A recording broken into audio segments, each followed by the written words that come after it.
कुछ गीत ना सिर्फ गीत नहीं होते, वो तो सीधे दिल से निकली हुई प्रार्थना बन जाते हैं। आज हम एक ऐसे ही भजन की गहराइयों में उतरने वाले हैं। एक ऐसी पुकार जो शुरू तो होती है घोर हताशा से, लेकिन खत्म होती है एक ऐसे विश्वास पर जिसे कोई हिला नहीं सकता। तो चलिए इस कमाल की आध्यात्मिक यात्रा को साथ मिलकर समझते हैं। देखिए, ये भजन शुरू कैसे होता है। कोई गुणगान नहीं, कोई स्तुति नहीं, सीधी एक पुकार, पकड़ लो हाथ बनवारी, नहीं तो डूब जाएंगे। मतलब पहली ही लाइन में एक इमरजेंसी है, एक अर्जेंसी है। यहां भक्त मदद मांग रहा है, और वो भी फौरन, अभी के अभी। ये वो आवाज है जो तब निकलती है जब लगता है कि भाई अब सब कुछ हाथ से निकल चुका है। तो ये डूबने का डर, ये आ कहां से रहा है? क्या कोई बाहरी तूफान है? नहीं, भजन बताता है कि असली तूफान, सबसे बड़ी लहरें तो हमारे अंदर ही हैं। ये बोझ है हमारे अपने ही कर्मों का, हमारे पूरे अतीत का। और इस बोझ को समझाने के लिए ना भजन में एक बहुत ही पावरफुल मेटाफोर, एक रूपक इस्तेमाल हुआ है, पाप की गठरी। अब ये कोई सचमुच की गठरी नहीं है जो सिर पे रखी हो, ये तो वो मानसिक बोझ है, हमारी गलतियों का, हमारे किए कराए का, उस गिल्ट का, जिसे हम हर पल अपने साथ ढोते फिरते हैं। सुनिए इन लाइनों को, ये उस बोझ की पूरी पूरी फील देती हैं। ये एक तरह का कन्फेशन है, एक कबूलनामा। ये वो पल है जब कोई इंसान मान लेता है कि बस अब मुझसे अकेले ये बोझ नहीं उठाया जाएगा, मेरी अपनी हिम्मत अब जवाब दे चुकी है।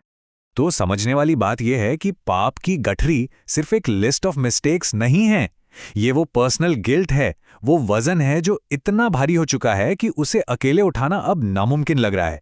और भक्त यहां ये मान रहा है कि जो डूबने वाली फीलिंग आ रही है ना, वो किसी बाहरी तूफान की वजह से नहीं, बल्कि इसी अंदरूनी बोझ की वजह से आ रही है। लेकिन कहानी सिर्फ अंदर के बोझ की नहीं है। भजन आगे बताता है कि जब इंसान अंदर से इतना टूटा हुआ हो तो बाहर की दुनिया भी एक तूफान जैसी ही लगती है। तो अब देखते हैं कि भक्त के जीवन में वो बाहरी संकट क्या है, वो कौन सा भंवर है जो उसे अपनी तरफ खींचे जा रहा है। और यहां आता है दूसरा जबरदस्त रूपक, भंवर में नैया। सोचिए जरा, एक नाव है जो एक भंवर में फंस गई है, गोल गोल घूम रही है और कहीं कोई किनारा नहीं दिख रहा। ये रूपक है जीवन की उन मुश्किलों का, उन परिस्थितियों का जो हमारे कंट्रोल से पूरी तरह बाहर हो चुकी हैं। इन लाइनों में देखिए, भक्त साफ साफ कह रहा है कि हालत कितनी गंभीर है, नाव अब बस डूबने ही वाली है। और ऐसी सिचुएशन में उम्मीद की सिर्फ एक ही किरण है कि भगवान खुद खिवैया बन जाएं, मतलब वो खुद नाविक बनकर आएं और इस नैया को पार लगा दें। तो ये जो डूबती नाव का रूपक है ना, ये भक्त की पूरी बेबसी, उसकी हेल्पलेसनेस को दिखाता है। लाइफ की मुश्किलें इतनी ज्यादा बढ़ गई हैं, इतनी केओटिक हो गई हैं कि अब अपनी कोशिशें बेकार लग रही हैं। कंट्रोल अब बिल्कुल हाथ में नहीं है। अब तो बस एक ही उम्मीद बची है, एक दिव्य खिवैया जो आए, कमान संभाले और इस डूबती नाव को पार लगा दे। और यहीं पर जब इंसान अपनी हदों को मान लेता है कि ना मुझसे ये बोझ उठेगा और ना ही मैं अपनी नाव को इस भंवर से निकाल पाऊंगा, बस यहीं से भक्ति का असली सफर शुरू होता है। ये भजन का टर्निंग पॉइंट है। यहां से कहानी पूरी तरह समर्पण की ओर मुड़ जाती है।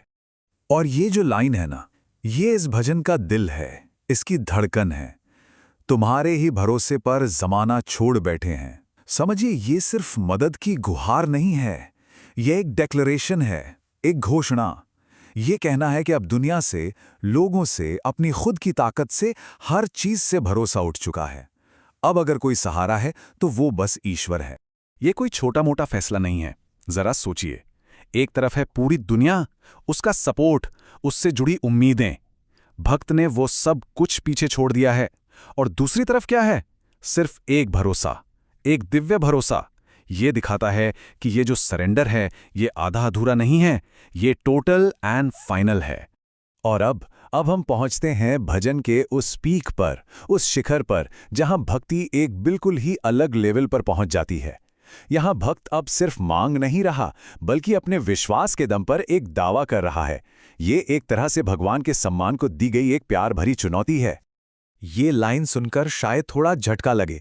जो भक्त इतनी देर से गिड़गिड़ा रहा था, वो अचानक कह रहा है, हमारा कुछ ना बिगड़ेगा, तुम्हारी लाज जाएगी। मतलब मेरा तो कुछ नहीं बिगड़ेगा, पर आपकी इज्जत दांव पर लग जाएगी। क्या कमाल का दावा है ये। तो सवाल यही है कि भाई, एक मदद की गुहार, एक चैलेंज कैसे बन सकती है? क्या ये भक्त का अहंकार बोल रहा है, या फिर ये कुछ और है? नहीं, असल में ये अहंकार है ही नहीं, ये तो प्रेम और विश्वास की इंतहा है, उसका क्लाइमैक्स है। भक्त का लॉजिक समझिए। वो कह रहा है कि मैंने तो अपना सब कुछ आपके हवाले कर दिया, अब अगर मैं डूबा तो दुनिया क्या कहेगी? दुनिया कहेगी कि देखो, जिसने भगवान पर भरोसा किया, भगवान ने उसे बचाया नहीं। तो इस तरह भक्त की रक्षा अब सिर्फ भक्त की नहीं, बल्कि भगवान के सम्मान का सवाल बन जाती है। तो कुल मिलाकर देखें तो ये भजन एक पूरी यात्रा है। ये शुरू होता है एक डेस्परेट पुकार से, फिर आता है अपने बोझ और अपनी लाचारी को स्वीकार करना, फिर होता है पूरा आत्मसमर्पण, और आखिर में ये एक ऐसे विश्वास पर पहुंचता है जहां भक्त का भाग्य और भगवान का सम्मान दोनों एक हो जाते हैं। और हम इस पड़ताल को इसी एक सवाल के साथ खत्म करते हैं। भक्ति में विश्वास और मांग के बीच की वो बारीक सी लाइन आखिर है क्या? ये भजन हमें ये जरूर दिखाता है कि जब विश्वास अपनी चरम सीमा पर होता है ना, तो वो एक अधिकार भरी, प्रेम भरी मांग का रूप भी ले सकता है।